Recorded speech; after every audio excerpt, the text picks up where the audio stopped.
Enthusiast, Cars Enthusiast 2017.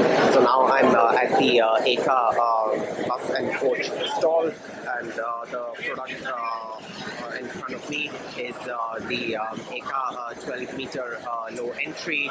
So this is a very unique model because it's actually based on a bus model in Europe named the VDL Citea, and the generation it's based on is the first one that was launched in the market in 2007. Recently the company in Netherlands came out with a facelift version, actually a new generation of it. However, EKA just based it on the first generation design, as you can see, but it's got complete the modified specifications for the Indian market. So here you can see you've got the driver's side door, and we move on. I really like the graphics that EKA really has applied, including the logo of the company and its tagline that actually reflects really the true aim as part of the electrification mission of the bus and coach fleet.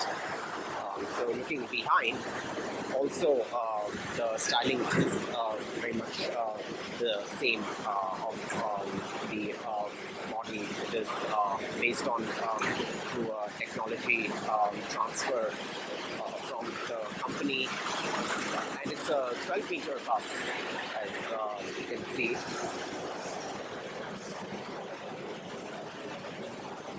Very wide door in the center.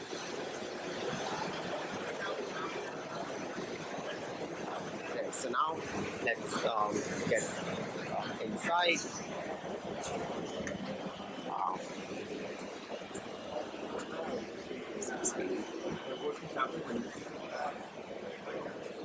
So it's also very comfortable thanks to the high back seats, and really very nicely designed seat fabric, of course.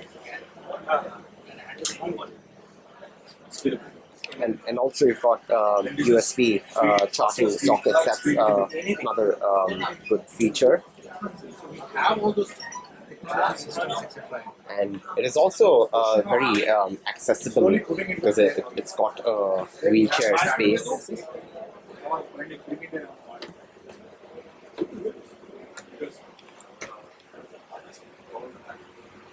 And it's got face-to-face seats on both sides.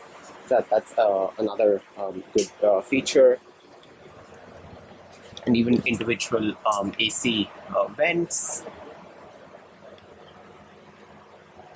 The first time I actually ever saw this bus on display, but it was not in real. It was on YouTube at the Bharat Mobility Global Expo in 2025, when the company launched a very special variant in the transit bus fleet, but actually a low floor version, because I think I've seen that the electric buses used by the operators are actually high floor, but for the low floor design, actually EKA really collaborated with VDL for their like I mentioned, their technology transfer and to design the vehicle. So it's literally almost like a rebadge of their product, and that was left-hand drive version. So it seemed to me that would have been potential for the European markets when the company would be selling their products there. But I think that was just a mere prototype. So this is actually the potential model that would be purchased by the transit operators, being specified to the right-hand drive in India. So really, this was a very fascinating product to see on display at this show, and I conclude my review here. Hope hope you guys enjoyed. Feel free to like, share, talk in the comment section below, and subscribe for more product reviews. This is Transport Enthusiast 2017. See you next time.